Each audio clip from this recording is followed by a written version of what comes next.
Welcome back.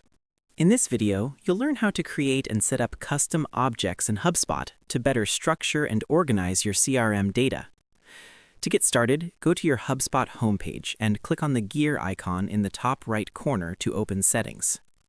Inside Settings, scroll down until you find Data Management, then expand the Objects section. From there, scroll down to locate Custom Objects, which appears at the bottom of the list. Click on Custom Objects to continue. Once you're on the Custom Objects page, click on Create Custom Object. After selecting this option, you may be redirected to a new page because this feature is only available with Service Hub Professional. If you're not currently on that plan, you can start a 14-day trial to access this feature. With access enabled, you'll be able to create and assign custom objects directly from this section, allowing you to tailor your CRM to fit your specific business needs.